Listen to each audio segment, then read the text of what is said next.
Good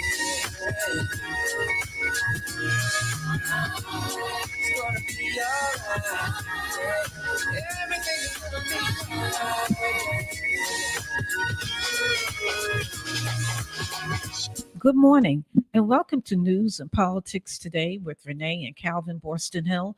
We are here in the studio of Awesome Radio, 106.9 FM WBIS. And just to get you started, just in case you want to join the conversation, our call in number is 252 756 2008. And today is April 11th, almost halfway through this month. And we are here at 10 o'clock every Monday morning. But as usual, with our show, we do a little bit on the virus, the COVID-19 virus.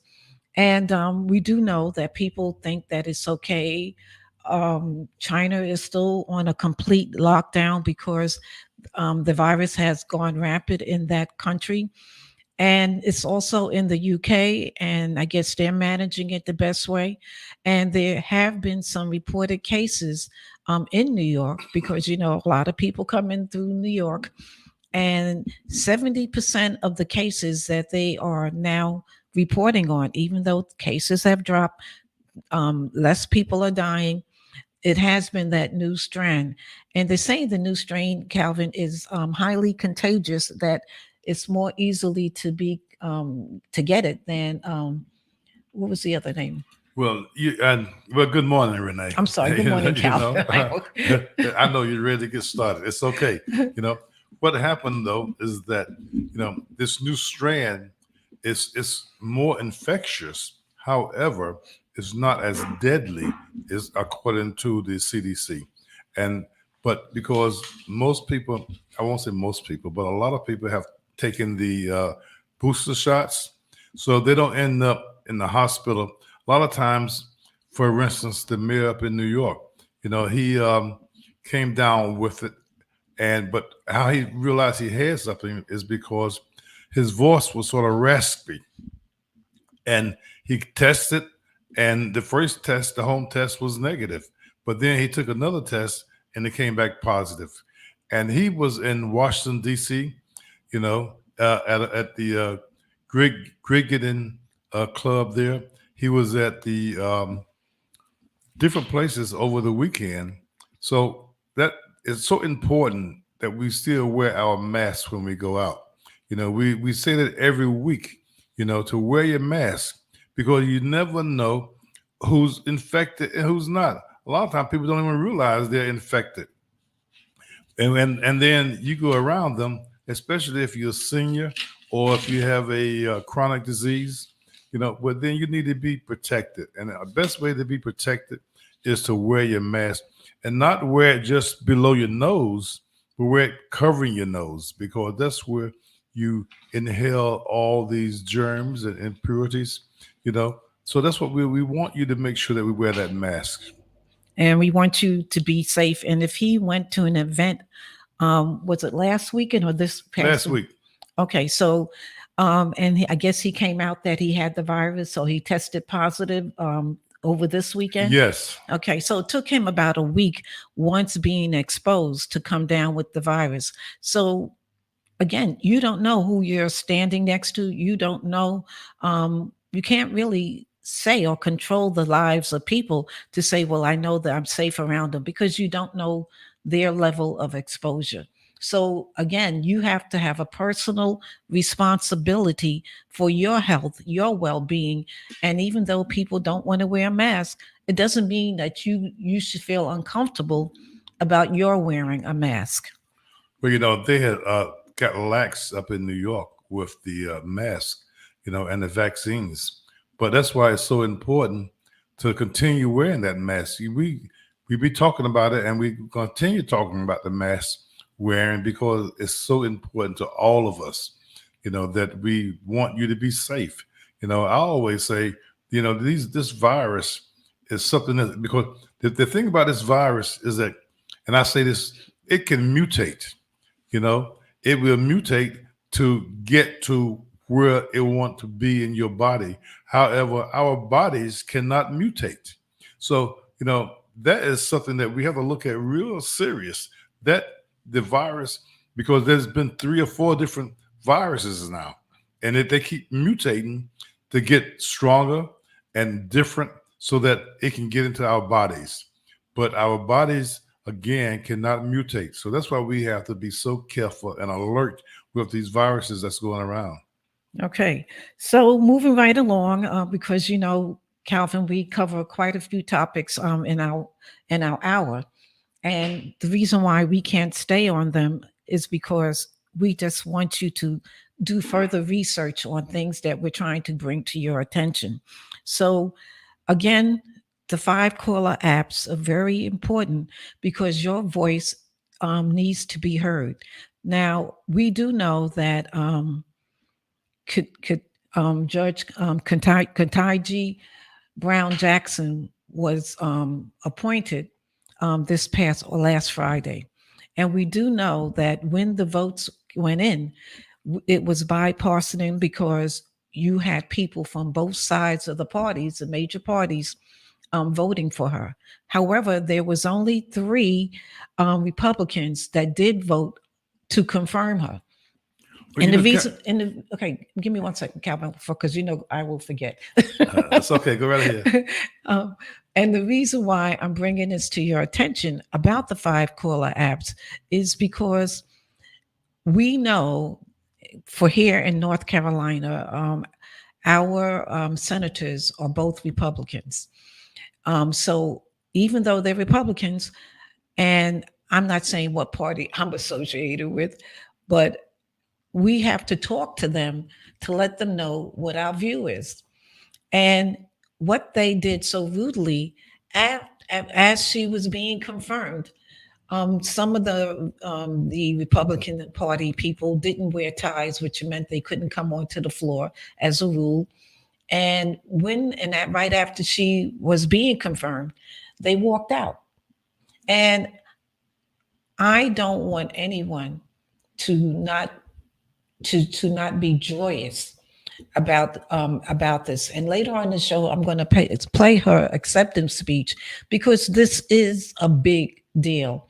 It's a big deal for us and our communities all across the world. And for those people who are open minded enough to say it's about time to put a Black woman on the Supreme Court, a real Black woman, should I say, because there are Black people on the Supreme Court. And we're going to talk about that also. How do we hold and let people know that we want the highest court to have integrity?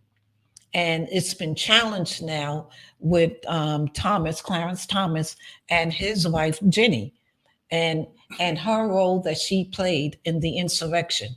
And every week we plan on giving the insurrection time and conversation because we are not going to forget that how our democracy is being challenged, has been challenged. So I'm sorry, Calvin, what do you want to say? Oh, you know what? I'm like you now. I forgot what I was going to say, but you're right. Our democracy is definitely being challenged, and now Gina Thomas, she needs to be called to the January 6th committee because we need to know what extent did she play in this January 6th, insurrection or coup attempt. I call it attempted coup because they were trying to overturn the government here. And anytime you try to do that, is because it's another issue. All righty. So that's why we're going to stay on this topic for a little bit today because so much is going on. We have you can't turn on any news if you look at news now and not see Ukraine. What they do though is that no matter which recording that you look at or what show you look at, what channel you look on, they are showing you the dead bodies in the street on Ukraine. And after a while, of course, it's a very sad thing that's happening. Nobody wants to see lives lost. In particular, it doesn't matter what age you are, seeing children being killed It's a horrible thing, but we have to also remember that these atrocities are not just happening in Ukraine, and then there's opportunity, if given the space that some people want who are supporting Putin and his destruction of Ukraine. Those same people are here in this country, and we don't need to have an overflow of them being able to continue to challenge elections, fair elections. So, again, our number is 252-756-2008. Perhaps you have a view on the devastation that's going on in Ukraine, but we also need to talk about the borders. The borders is something where we know that when people were coming from different countries and they came with children, they were separating families and putting children in cages. And then it comes now that Ukrainians are flying in to various countries like Cancun, Tijuana, Mexico City. And when they come to the border and they present themselves as Ukraine, um, they are leapfrogging over into this country. And it's important that we as Black people, again, for the past month, I've been saying, it doesn't matter if you're from Haiti. It doesn't matter if you're from Africa. It doesn't matter if you're from the Caribbean islands. It doesn't matter if you are from the South or for the North. When people see us, they first see us as being Black people. And then they now found a way for us to say, well, I'm a better Black person than you because I didn't come from Haiti or I didn't come from Africa. I was here in this country. But we have got to unite, because when a person comes from the African countries and they come through to the border to get asylum, to seek asylum, Haitian people have gone through earthquakes. They have gangs that are going around killing and kidnapping people, and they are fleeing there because, number one, very little opportunity. Their land has been destroyed with naturally, not through a war, but naturally, and they should be given every right, like a Ukrainian, to come into this country. There's enough space for everybody. I don't want the Ukrainians to not be allowed into this country because they're not allowing Africans, but they are using racial. It's a immigration that a racial justice issue. Well, you're right, and the leapfrogging that you mentioned, Renee, I just want our awesome radio listeners to understand what that means, because that means that the Ukrainians are coming here, and you got the Africans, you got the Haitians that's down on the border. They've been here for months and months, but yet now all of a sudden the Ukrainians are coming here, and they're able to leapfrog, jump over the Africans and the Haitians and come in before they can come in. So that's what we mean by leapfrogging. We want you to understand that, the ones that should be coming in right now are the Haitians, the Africans that are on the border, the ones that's under the bridges. We need to let them in, not just allow the Ukrainians to come in because they are supposedly under duress, but the Africans are under duress, the Haitians are under duress. We need to allow it a regular and a just immigration system. Yes, we need to have an immigration system that is for all people. How you treat one people, because the Africans, the Hispanics that are down there at the border have been there for months and years, and they find reasons. And this other thing, this Title 42, check it out. Title 42 was implemented by the Trump administration, so that was a way that they were not allowing the Hispanics that were coming down to the border, because they were saying, well, we want to safeguard our country from getting the virus, the COVID-19 virus. So they implemented, and now President Biden is looking to take it away, because they now realize that having that Title 42 is not allowing them to bring all those hundred thousands of Ukrainians into this country. And they're finding that, well, now we have to see what we're going to do. But if they release Title 42, if they take it away and they don't allow people of color to come into this country, and that they're just doing it to allow the Ukrainians to come in. What do we say as a people?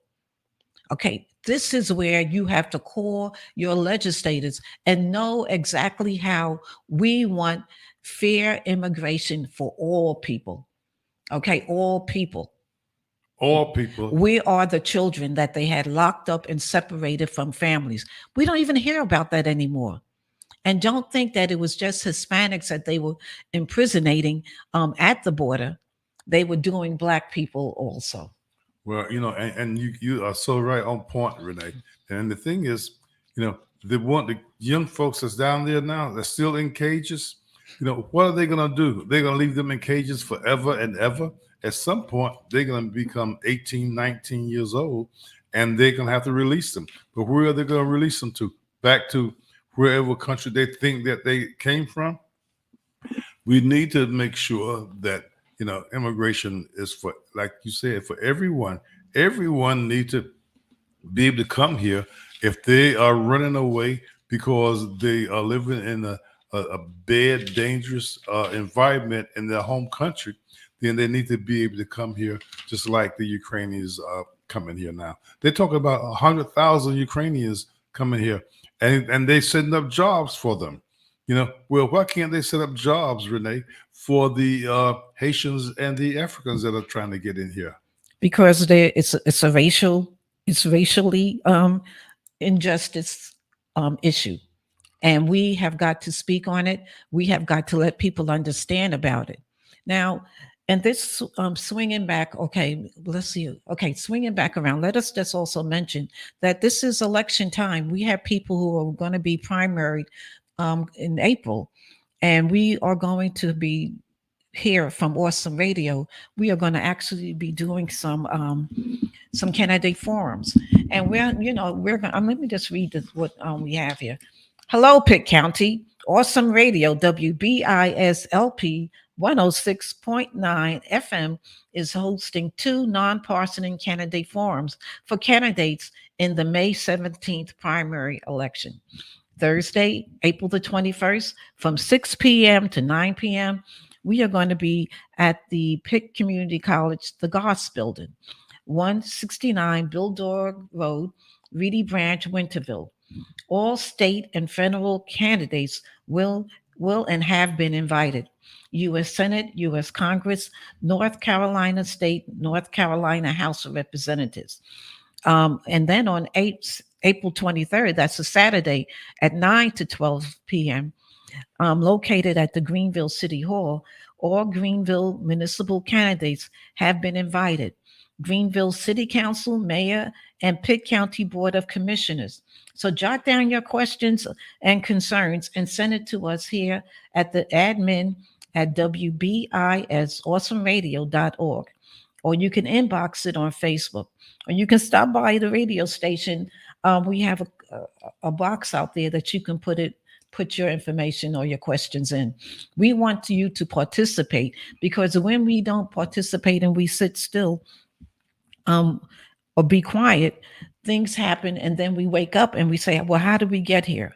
And the address here at the station is 2531 South Memorial Drive, right there near Arlington.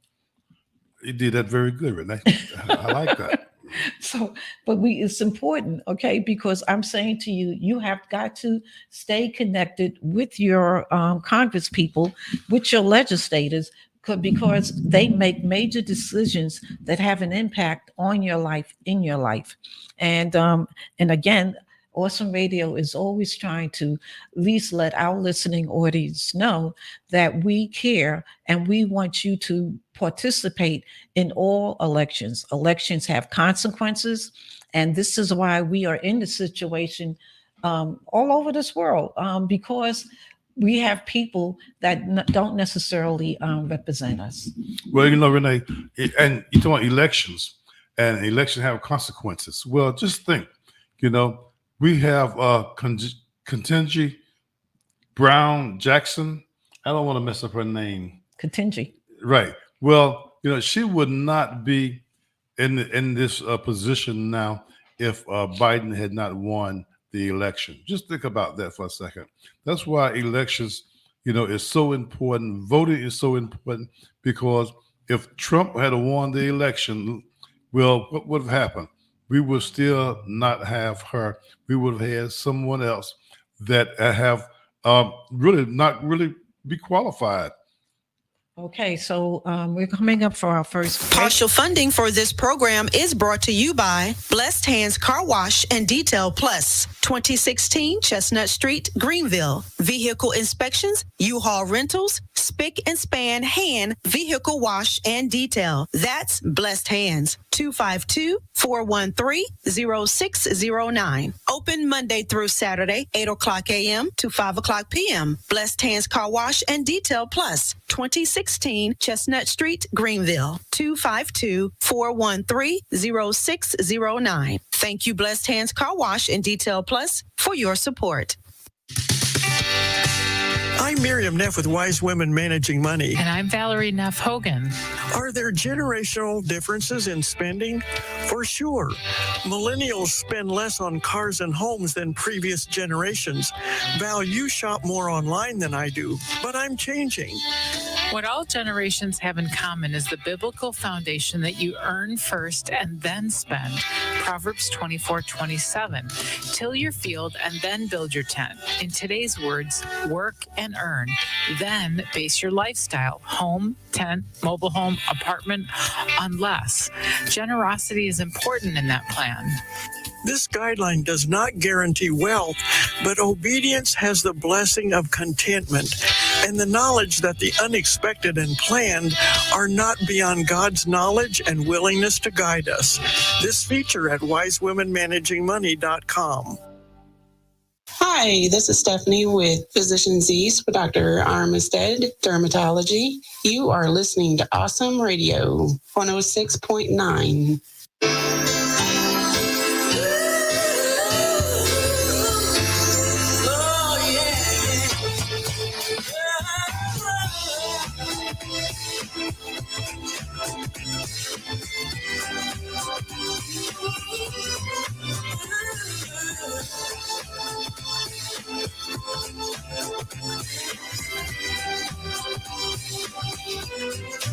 And welcome back to News and Politics Today with Renee and Calvin Boston Hill.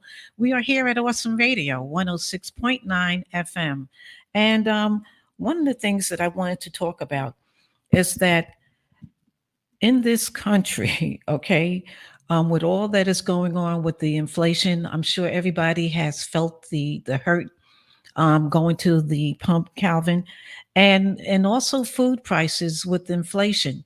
And though people might be getting paid more, we're not really seeing it because we have to give that money back out that could have been a bonus money. We have to give it back to be able to buy food and to buy fuel, to pay for childcare. There's a lot of ways that we have to supplement or try to just basically make it. And whereas there are people who just go to the pumps and they just pump the gas that they need. But it's important that we understand also that Russia and Ukraine, they supply quite a bit of crops, or is exported to the world, throughout the world. And with the war going on in Ukraine, a lot of the products that they would export, example, wheat, corn, we get a lot of sunflower oil from them. They're not able to do it as long as their country is being disrupted.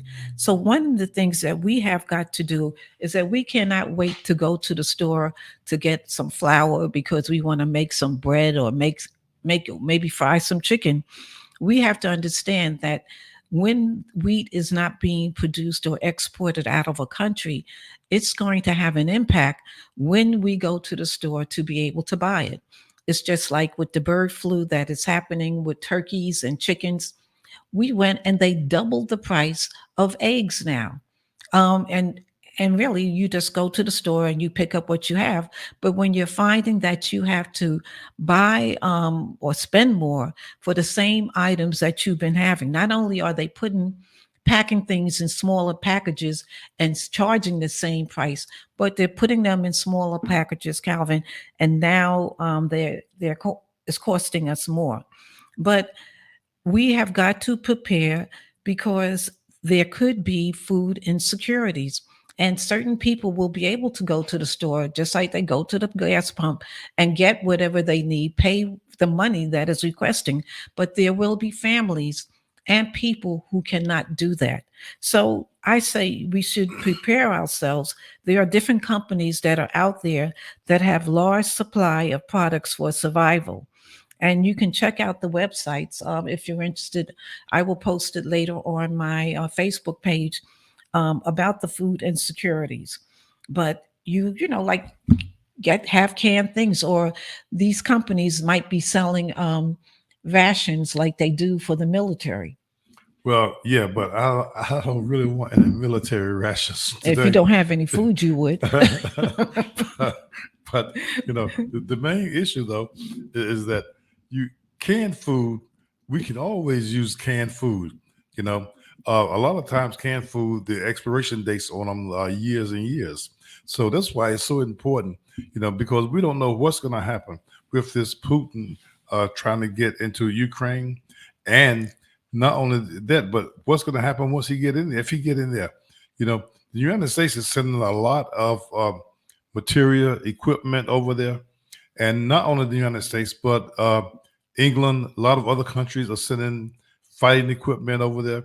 But what I don't understand, and maybe someone can give us a call and let me know, is that why is it that the Ukrainians are not doing anything to shoot back or to harm Russia? They're on defense, but they're not doing any offense as far as bombing Russia. So maybe someone could give us a call and explain why that's not happening. Okay, well, maybe I'll just chime into that. Okay. I think the reason why they're not bombing Russia, when they come on their land, they can say, well, listen, you're here and I'm going to destroy your tanks or whatever. But to go over to Russia now, then it will be an out and out war, because they have nuclear weapons.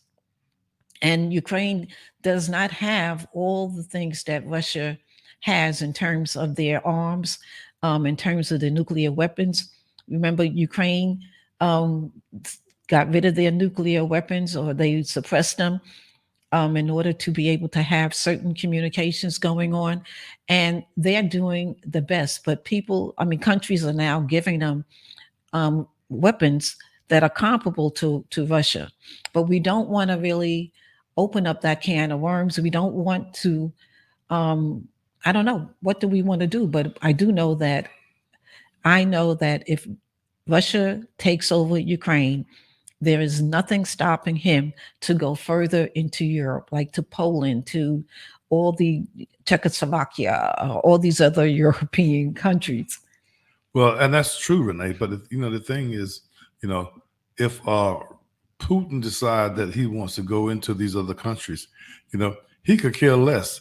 But one of the things that I am looking forward to is the fact that the United States and other countries are now taking property from these individuals. Like he have two daughters.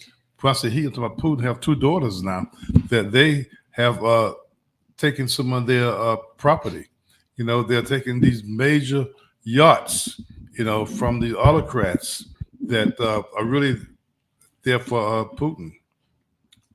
All right. So again, you just have to explore. You have to, be careful who's the messenger that you're getting your news from. I use multiple sources. I do my research. I do my homework, because I want to make sure that these topics that I'm talking about are real and they have a direct impact on our lives. And what we're finding, okay, is that there are not a lot, there's quite a few people who believe that what Putin is doing is right, and they are so boldly standing with Putin. And we know that for years, the Cold War and all the things that we knew, the atrocities that were being done to people, we are no longer we're acting as if it's okay, but it's not okay. And we have to make sure that we understand that a lot of information that is going out from Russia to China to the African continents is misinformation. There are, just like how we do, they're taking news and putting it out there to get people to support them. They're not telling people or showing people, Russia is not doing that, showing those atrocities that they're doing to Ukraine. They're not showing that or sharing that information to China, even though China would have access to the internet to see. But in Africa, they are now saying, no, we would not do that. We're being attacked. And so again, misinformation, and who is siding with Russia? People in America are siding with Russia. The insurrectionists wanted to have a dictatorship like Russia. So we have those people, and we have the January 6th Insurrection Committee. We have them investigating, and they have been coming out with some great information. However, Calvin, what does it mean if they cannot convict these people? They cannot do anything to them. They can just share this information, but we need our attorney generals to act on this stuff, because a lot of it, what is it called? What were they doing there? It was illegal what they were doing. Well, Renee, not only was it illegal, but the thing too is that the attorney general, he is I don't know what to call him, because he's not giving these individuals time. He's giving them too much time. For instance, subpoenas are going out, and the subpoena is like nothing. They're not even holding to the subpoenas. They're saying they're not going to go to the subpoena because of they say that subpoena means nothing to them. But yet the attorney general should be locking these people up. He's not doing it. So I don't know what he's doing, and what they're doing there in his office, because we need to be locking these people up if they are not going to abide by the subpoenas that they're getting. Well, I mean, not only are they not abiding by that, but they are a threat to the democracy of this country. And that's what the commission, the January 6th commission, is all about. Well, we're coming up for another break. News and politics today. Hello, Pitt County. This is Akila speaking here. The political primary election has been set for May 17. This is to decide which candidate we will send to the general election in November to sit in office. Awesome Radio is hosting 2 nonpartisan candidate forums. These forums are free and open to the public. Thursday, April 21st, from 6 p.m. to 9 p.m. at Pitt Community College in the Goes building for all state and federal candidates with the primary, to include U.S. Senate, U.S. Congress, North Carolina Senate, and North Carolina House of Representatives. And Saturday, April 23rd, from 9 a.m. to 12 noon at City Hall in the Greenville City Council chamber for all city council with a primary to include mayor candidates. And also Pitt County Board of Commissioners with a primary. These forums are designed for the people of Pitt County to get to know the candidates who are racing to be our next elected representatives. We, Pitt County, need your help with your questions and concerns addressed to the candidates. You can send them to us via email, admin@wbisawesomeradio.org, or bring your questions and concerns to the station, 2531 South Memorial Drive, Greenville. We have a secured, locked drop box at the front door. That's Thursday, April 21st and Saturday, April 23rd. Pitt County, you are invited to 2 nonpartisan candidate forums, free and open to the public. Keep listening here to Awesome Radio for the reminders, and visit our website for more information, wbisawesomeradio.org. Hi, this is Monica of Journeys Transportation, and I listen to Awesome Radio. All right. Ooh, yeah. Wow. Oh, yeah. Here we go, y'all. Sing a little message out to those of y'all who feel like you're struggling. And welcome back to News and Politics Today with Renee and Calvin Boston Hill. We are here at Awesome Radio, 106.9 FM WBISLP. And Calvin, I think it would be one of the things that we want to do is we wanted to play the speech from our Associate Justice to be Miss Ketanji Brown Jackson.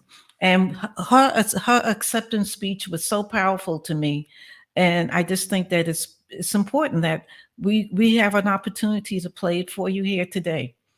And I do know that she's up here and she's going to be talking, and I hope I get to do a good job for you.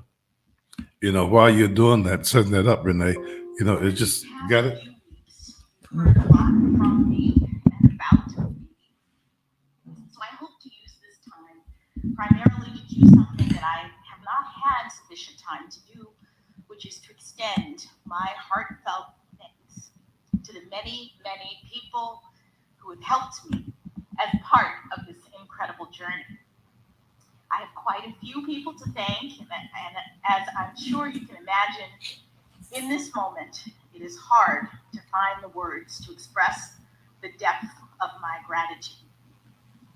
First, as always, I have to give thanks to God for delivering me as promised and for sustaining me throughout this nomination and confirmation process. As I said at the outset, I have come this far by faith, and I know that I am truly blessed. To the many people who have lifted me up in prayer since the nomination, thank you. I am very grateful. Thank you as well, Mr. President, for believing in me and for honoring me with this extraordinary chance to serve our country.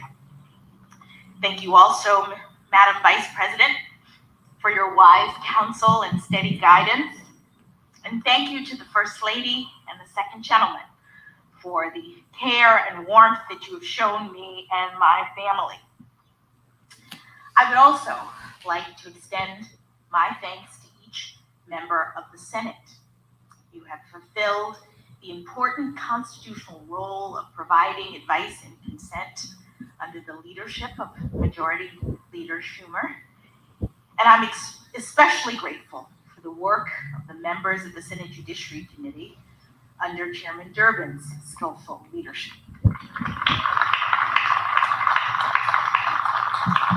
As you may have heard, during the confirmation process, I had the distinct honor of having 95 personal meetings with 97 sitting senators. And we had substantive and engaging conversations about my approach to judging and about the role of judges in the constitutional system we all love. As a brief aside, I will note that these are subjects about which I care deeply. I have dedicated my career to public service because I love this country and our Constitution and the rights that make us free. I also understand from my many years of practice as a legal advocate, as a trial judge, and as a judge on a court of appeals, that part of the genius of the constitutional framework of the United States is its design, and that the framers entrusted the judicial branch with a crucial but limited role. I've also spent the better part of the past decade hearing thousands of cases and writing hundreds of opinions, and in every instance, I have done my level best to stay in my lane and to reach a result that is consistent with my understanding of the law and with the obligation to rule independently without fear or favor. I am humbled and honored to continue in this fashion as an Associate Justice of the Supreme Court of the United States, working with brilliant colleagues, supporting and defending the Constitution, and steadfastly upholding the rule of law.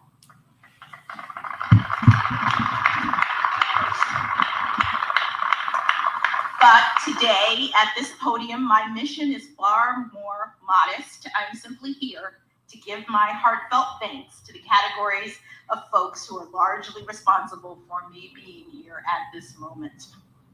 First, of course, there is my family. Mom and Dad, thank you, not only for traveling back here on what seems like a moment's notice, but for everything you've done and continue to do for me. My brother Kataj is here as well. You've always been an inspiration to me as a model of public service and bravery, and I thank you for that. I love you all very much.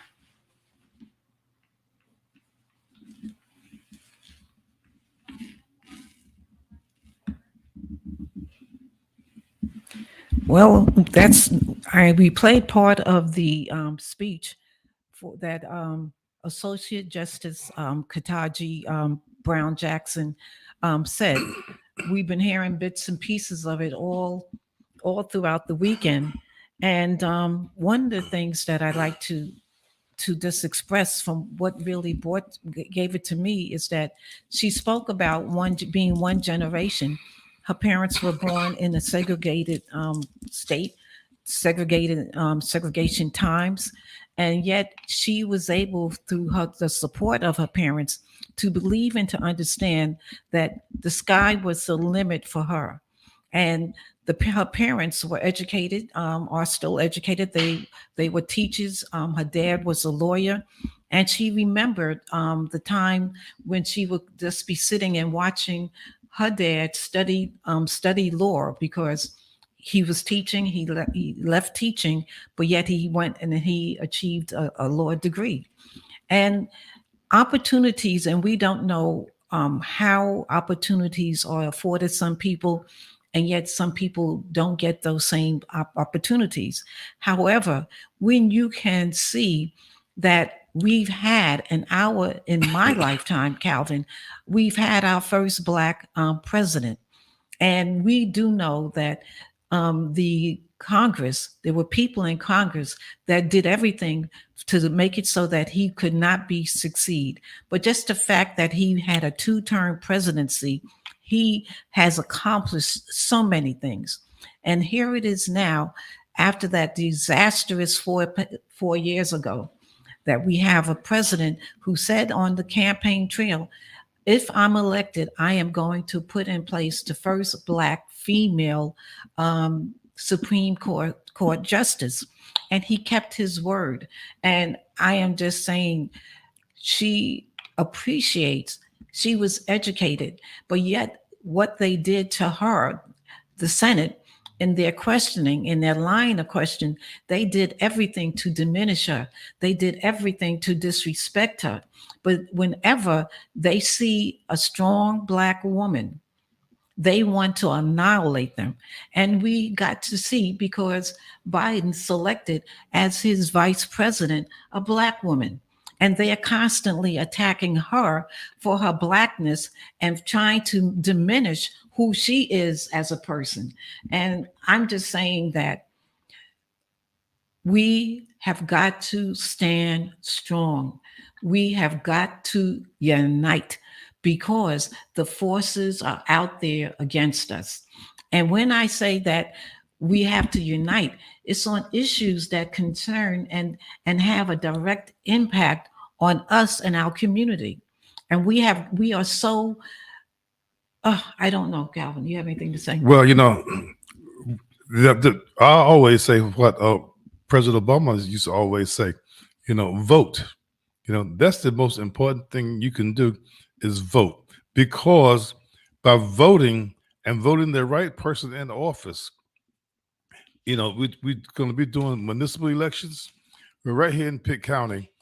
So many people, they vote because of name recognition. Well, you have to look at their record. Look at the report card. That's what we always tell you to do. Look at their report card and see what they've done. If they're incumbent, then you need to see what they have done while they were in office. If they haven't done anything but give you lip service, then maybe you need to try someone else. And then, they might do something for one person, but what about all the other people? I have a complaint with the city, and I'm going to put it out there right now before the host tells me not to. But to do it again, but go ahead. But the town commons right here in Pitt County, in Greenville, we had handicap parking. Then they took it away. What about all us disabled veterans that go down to the town commons, and now we don't have a place to park inside the park? I don't understand that. Why we do not have handicap parking for handicapped people down inside the town commons? I know some veterans just go down there and just sit by the water, be in the handicapped spots, but now they can't do that. So why are City Hall doing about that? Well, I just say that we need to support leaders who have empathy, leaders who want a better world, and not just a better world for themselves, but a better world for everybody.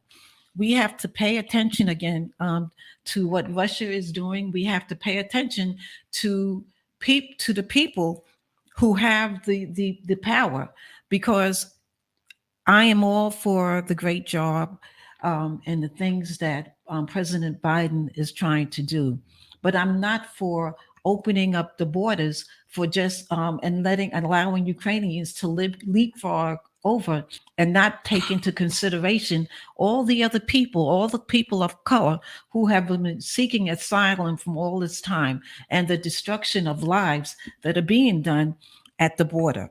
Well, Renee, I just want to add on to that, because they've already said, when I say they, I'm talking about the Biden administration have already said that they're going to allow 100,000 Ukrainians to come in here. That it excludes children's, So if they're going to allow 100,000 Ukrainians to come in here, why can't they do the same thing for Haitians? Why can't they do the same thing for Africans? Why can't they do the same thing for the Latin people that's coming here from Colombia, from different Latin countries? So again, we need to look at the whole picture. One of the things that we always say, listen with the third ear and look and see with the third eye, because a lot of times we miss things because we don't listen to it with the third ear. We want to be, everyone should be able to come here, but they don't want certain people in here. So we have to pay attention to that and make sure when you're voting, right back to voting, voting for individuals that think that they want people to be here, but then they say, well, I don't know, so we just want people to be able to come here. Everyone should be able to come to the United States of America. What we want is one policy for all refugees. We want that fairness be done in everything. We are still fighting, okay? And Calvin, we are happy that they finally passed the lynching law, and President Biden, he signed that into effect. However, if we do not get some voting rights done, federal law, then we are going to be really fighting for our votes, because even if we go vote, the last thing we want is for what they try to do is throw out, like say, well, this is not a good vote. And it's important also that you take the time to check your voting status. Even though you've been voting in every elections all over the country, they're purging voting rosters, and your name might be there, and you don't need to find out when you go for early voting that you are in an inactive state. You don't need to know if you only vote on election day, where you can't make any changes. They'll give you a provisional ballot, but who knows if that ballot will be counted or when it will be counted. And so it's important that you check your voting status. I will have on my Facebook page a website that you can go on, very simple and easy. And then also don't wait, because again, primaries are going on right now. Don't wait until the time to go vote for you to know who you're going to vote for. Do your homework. Attend candidate forums to make sure that you know exactly who is running and their platform. This gives you great opportunities to know your platform. And then again, to remember that here at Awesome Radio, we care about educating the voter, because that's why we're going to be having the 2 candidate forums here.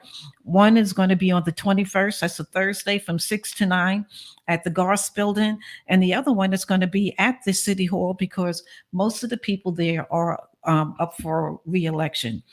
You don't have to state your party affiliation for the municipal elections, but your party affiliation will be stated, or people will know that this is your platform and this is who you're running. Some candidates will not have to worry about having a primary because there's only one person running or they're running unopposed. And incumbents who are seeking your vote, make sure you do your homework to find out why they should have your vote. And again, any questions that you might have, go onto the website for Awesome Radio, and send your questions or inbox them or come by the station at 2531 South Memorial. But it's important that we speak for the people, to the people, and that we know what your issues and concerns are, because this will be a great opportunity for the candidates to hear you. We do know again that Trump is moving around. We have people here that are inviting him in a few times already here in Greenville. And we have to pay attention because the war in Ukraine, it's also shaping the politics here in the U.S. So you have to pay attention. Do you want to live in a democracy or do you want to live in a dictatorship? I myself want to live in a democracy. So it's important that I pay attention to the candidates who, number one, are supporting our democracy, doing everything that they can to put the rules and the laws in place that will support it. We need to have a bill passed, a federal bill passed, to stop all this voter suppression that is going on all over the country. We need to have a bill that also speaks on women's rights. Okay, the attack of the critical race theory. We need to know the history. We have local history that will have an impact when they start to say, oh, you don't need to know about the white supremacy. You don't need to know about Black history. You don't need to know about slavery. But that has formed the world that we're living in today. And we're not threatening anybody. We just need to have information, because information is the key to what we can do here in this country. Information is what it's all about. We want you to be able to say, when I go vote, I know what this vote is about, and I know what the individual is about that I'm going to vote for, and I'm going to vote for this individual. But then you got all these candidates that are running for election. You might not ever see them until they want to come to your church. That's another thing. They come to your church and they tell you or say what they think you want to hear. But, like I said before, check the report card. We can't tell you enough about checking report cards and making phone calls to check them out. And if you call them and then they don't call you back, well, that tells you right there what type of person they are, because on a personal note, I've called two council people 2 months ago. They haven't called me back yet. So, but that's another thing. I'm hopping about the handicap parking. That's my thing. Okay, so, and again, if you're in another state, and people are taking away things that are important to you, again, listen to the candidates, know the role that candidate. What is the role of a mayor? Okay, what is the role of the city council? What is the role of a person who's a commissioner? Again, you want to make sure that you understand clearly the roles that these people are asking you to vote for. What is the role of a U.S. Senate, okay, or U.S. Congressperson? What is the role of a House of Representatives? You have state senators and you have state House of Representatives.